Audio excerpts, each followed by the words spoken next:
ఎన్నికల ఫలితాలు జూన్ 4న విడుదల కాబోతున్నటువంటి నేపథ్యంలో ఎగ్జిట్ పోల్స్ అయితే వచ్చేసాయి.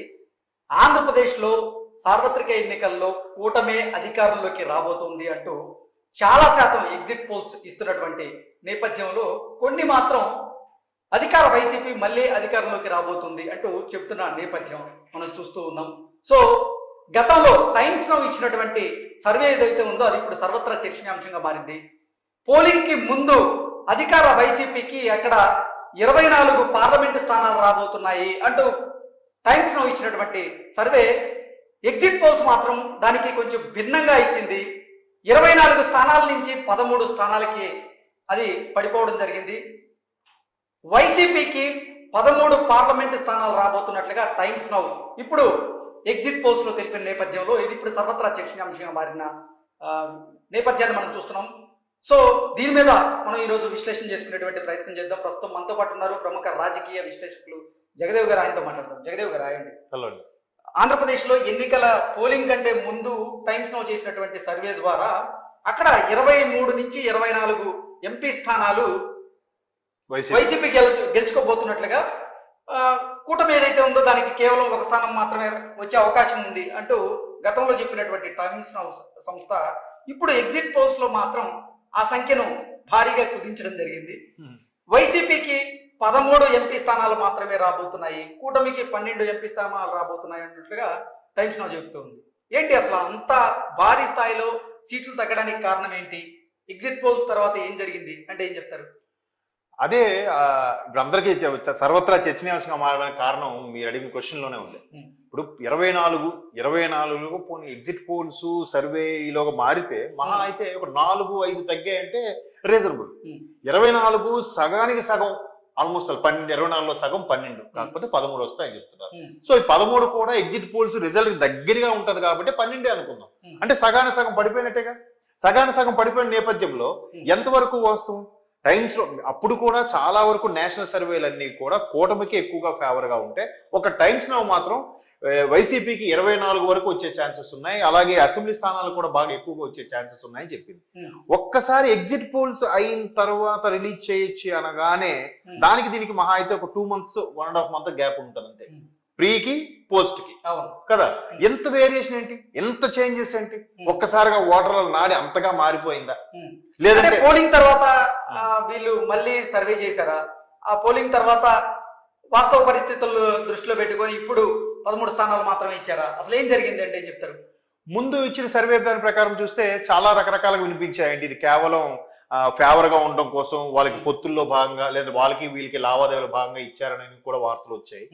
ఈ ఎగ్జిట్ పోల్స్ అనేవి ఎలా ఉంటాయంటే జనరల్ గా రూరల్ ఏరియాలోనా లేదా అర్బన్ ఏరియాలోనా, అలాగే బాగా చదువుకున్న ప్రాంతంలోను, బాగా ఇల్లిటరేట్స్ ఉన్న ప్రాంతంలోను, లేదంటే కూలీలు డైలీ వేజెస్ పనిచేసే వాళ్ళ దగ్గర, ఆ పోలింగ్ బూతుల దగ్గర, బిజినెస్ మ్యాన్లు, పెద్ద పెద్ద బడా నేతలు ఉండే ఏరియాలో, అలాగా మొత్తం తీసుకొని వాళ్ళు బయటకు వచ్చే వాళ్ళ నాడిని పట్టు మీరు ఎట్లా అనుకుంటున్నారు, ఎవరికి వేశారు, అలాగే అక్కడ ఉండే కొంత సిబ్బందితో కూడా సీక్రెట్ గా మాట్లాడతారు. అంటే పోలింగ్ సరళి అయిపోయిన తర్వాత, సార్ మీరు చూశారు కదా, మీరు మీ దగ్గరికి వచ్చిన ప్రాంతంలో ఎవరిని ఎక్కువగా ఏ పార్టీకి ఓటు పడే ఛాన్సెస్ ఉంది అని అడిగే ప్రయత్నం చేస్తారు.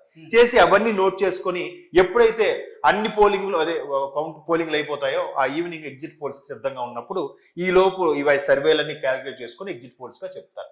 ఏది పోలింగ్ రోజు జరిగిన ఆ రోజు ఎవరెవరు ఎక్కడెక్కడ మహిళలు ఎక్కువ వేశారు, ఎక్కడెక్కడ యువకులు ఎక్కువ వేశారు, ఏది అర్బన్ ఏరియాలో ఏంటి, రూరల్ ఏరియా ఏంటి అని ఇలా చేస్తారు. అలా చేసేటప్పుడు కూడా అది ఎంతవరకు ప్రామాణికం అంటే, ఇప్పుడు ఫర్ ఎగ్జాంపుల్ ఒక మండలం ఉంది, ఆ మండలంలో 10 గ్రామాలు ఉన్నాయి. ఆ 10 గ్రామాల్లో కూడా ఒక గ్రామానికి వెళ్ళి వీళ్ళు సర్వే చేశారు అనుకుందాం. ఈ ఎగ్జిట్ పోల్స్ నిర్వహించే వాళ్ళు సర్వే చేసినప్పుడు ఆ మండలంలో అది ఇంకో 2 గ్రామాలే వైసీపీకి ఫేవర్ గా ఉన్నాయి, మిగతా 8 గ్రామాలు కూటమికి ఫేవర్ గా ఉన్నాయి అనుకుందాం. సో వీళ్ళు 2 గ్రామాల్లో చేసేసి ఏం చెప్తారు, వైసీపీకే ఫేవర్ గా ఉందని చెప్తారు. అలాంటప్పుడు మన మిగతా 8 గ్రామాల పరిస్థితి ఏంటి? ఆ 8 గ్రామాలు కూడా చేయరు. ఈ మండలంలో 2 గ్రామాలు, ఆ మండలంలో 2 గ్రామాలు, ఈ మండలం అలా చేసుకుంటూ వెళ్తారు. అలా చేసుకుని వెళ్ళినప్పుడు కొంతవరకే దాని ప్రామాణికంగా తీసుకోవాలి తప్ప పూర్తి స్థాయిలో కూడా అదే కరెక్ట్ అని చెప్పలేం. సో అటువంటి నేపథ్యంలో ముందు జరిగిన సర్వే ఏదైతే ఉందో తర్వాత జరిగిన సర్వే కూడా కొంత తేడా అనేది వస్తుంది, రావాలి కూడా. అలా కాకుండా ఎంత భారీ స్థాయిలో తేడా రావడం అనేదే ఇప్పుడు క్వశ్చన్ మార్క్. ఇప్పుడు ఇదే టైంలో టైమ్స్ నౌతో పాటు ఇండియా టుడే కానీ లేదంటే న్యూస్ 18 కానీ ఇట్లా చాలా ఉన్నాయి, ఆజ్ తక్ ఇలాంటి ప్రతి ఛానల్ కూడా చూస్తున్నారు. ఈ అన్ని ఛానల్లో కూడా ఎన్డీఏ కూటమిలో భాగస్వామ్యం వాటికి ఫేవర్ గా వస్తుంది. బట్ టైమ్స్ నౌ మాత్రం వైసీపీకి ఫేవర్ గా చెప్తూనే భారీగా మార్పు చెప్పింది. ఎంత భారీగా మార్పు చెప్పడంలో అరే ప్రీకి పోస్ట్ కి ఎంత తేడా ఎలా వచ్చేసింది అంటే వీళ్ళు ముందు చేసినదైనా రాంగ్ అవ్వాలి, ఇప్పుడు చేసిందైనా రాంగ్ అవ్వాలి, రెండిట్లో ఏదో ఒకటి రాంగ్ అవ్వాలిగా, రెండు రైట్ ఎలాగవుతాయి, అంత తేడా ఎలా వస్తుంది? రాదు. అంటే మీరు చెప్పినట్లుగా ఆంధ్రప్రదేశ్ లో రికార్డు స్థాయిలో పోలింగ్ నమోదైనటువంటి నేపథ్యంలో ఆ పెరిగిన పోల్ పర్సంటేజ్ ఏదైతే ఉందో అది గనక మీరు చెప్పినట్లుగా ప్రతిపక్షాలకు గనక అనుకూలంగా మారితే ఇక్కడ 13 స్థానాలు వచ్చే అవకాశం కూడా లేదు కదా. మరి 13 స్థానాలు రాబోతున్నాయి అంటూ ఇప్పుడు టైమ్స్ నౌ చెప్తుంది కూడా, అది ఒక చర్చకి దారి తీస్తుంది. అవును, చర్చకి దారి. ఎందుకంటే ముందు కూడా చాలా నేషనల్ ఛానల్స్ చేసిన ఇంటర్వ్యూలో కూడా కూటమికి ఎక్కువ ఫేవర్ గా చెప్పి ఒక టైమ్స్ నౌ మాత్రం వైసీపీకి ఫేవర్ గా చెప్పింది. సో ఇప్పుడు కూడా మనం ఈ స్థాయిలో చెప్పకపోతే మన రెప్యుటేషన్ పోతుందో, మన నమ్మరని ఉద్దేశంతో మేబీ చెప్పిందేమో అనుకునేది చాలా మంది విశ్లేషకుల అభిప్రాయం. సో అందుకు మరీ పూర్తిగా తగ్గించేయకుండా ఒక్కసారిగా 24 ఇచ్చిన వాళ్ళు రేపు పొద్దున 4, 5 వస్తాయంటే ఎంత మరీ ఇప్పటికే ప్రీ పోల్ నుంచి ఎగ్జిట్ పోల్ కి మారిపోయిన లెక్క. అసలు ఏంటి వీళ్ళు ఒక్కసారి యూటర్న్ తీసుకున్నారా, జెండా మార్చేశారా అని ఇప్పటికే టైమ్స్ నౌ మీద రకరకాల మొత్తానికి మీరు బానే ఉంది. 25లో 13 అంటే ఎక్కువ ఉన్నట్టే. కానీ ఎంత చేంజెస్ మరీ చెప్తే ఉన్న రెప్యుటేషన్ కూడా కాస్త దెబ్బతింటుందేమో. భవిష్యత్తులో ఇంకెప్పుడు ఏ ఎగ్జిట్ పోల్స్ కూడా చెప్పడానికి ఇంక వీళ్ళు ఎవరు ప్రాధాన్యత ఎవరు, వీళ్ళు ఎవరు పట్టించుకోరు ఉద్దేశంతో ఆ కొంచెం గ్యాప్నే కొంచెం మరీ ఎక్కువ పెట్టకుండా తక్కువ గ్యాప్ పెట్టి సగం చెప్పారేమో అని నా అభిప్రాయం. చాలా మంది విశ్లేషకుల అభిప్రాయం కూడా అయి ఉండొచ్చు. కానీ మొత్తం మీద ఎంత చేంజెస్ ఎలా వచ్చేసాయి అంటే మేబీ ఈ మధ్యకాలంలో కొన్ని ప్రభుత్వ పథకాలు కానీ ఆ ల్యాండ్ యాక్ట్ విషయాలు కానీ కొంతమంది చేంజ్ అయ్యారో కూడా అనుకుంటున్నారు. ఇంకోటి ఏంటంటే చాలా మంది నమ్మేది ఏంటంటే రేపు పోలింగ్ అంటే ఈ రోజు రాత్రే చాలా సమీకరణాలు మారిపోతుంటాయి అంటుంటారు. ఎక్కువగా రూరల్ ఏరియాలో ముందు రోజు నైటే డిసైడ్ అవుతుందని చాలా మంది మిత్రులు చెప్తే కూడా విన్నాను. అంటే అఫ్ కోర్స్ నేను అంత రూరల్ ఏరియాకి చెందిన వ్యక్తిని కాదు కాబట్టి నాకు మరి అంత డెప్త్ గా పల్స్ తెలియకపోయినా రూరల్ ఏరియా ఏదైతే ఎక్కువగా బలపరుస్తుందో అదే ఎక్కువగా ప్రభుత్వాన్ని ఏర్పాటు చేసే అవకాశం ఉండొచ్చు. బట్ అసలు ఈ ఎగ్జిట్ పోల్స్ కి శాస్త్రీయత లేదు. గత 25 సంవత్సరాలుగా చూసుకున్నట్లయితే ఏ ఎగ్జిట్ పోల్ కూడా వాస్తవ పరిస్థితులకు దగ్గరగా లేదనేది కొన్ని వార్తలు అయితే వస్తుంది. అవును, వాటిని ఎలా విశ్లేషణ చేసుకోవచ్చు అసలు? అదే ఏదైనా 100% లేదండి. మాక్సిమం 60 to 70 వస్తే చాలా ఎక్కువ. అంటే 70% ఎగ్జిట్ పోల్స్ రిజల్ట్ కి దగ్గరగా వెళ్ళిందంటే అది ఇంకా సూపర్ అనమాట.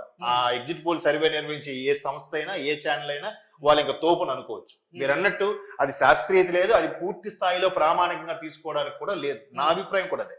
కాకపోతే ఉన్న వాటిలో కొంచెం ఇది ఒక 60% దగ్గరగా రీచ్ అవుతుంది అబ్బా వాళ్ళు చెప్పిన రిజల్ట్ కి అని అనుకోవడం, ఎవరి పార్టీ వాళ్ళు ఫేవర్ అని చెప్తే ఓకే అని సాటిస్ఫై అయిపోవడం తప్ప మీరు అన్నట్టు ఇది 100% కరెక్ట్ కాదు. నాకు తెలిసి 50 to 75% మాత్రమే దీన్ని నమ్మాలి, అంతవరకే తీసుకోవాలి. ఓకే ఓకే అండి, థ్యాంక్ యూ సో మచ్.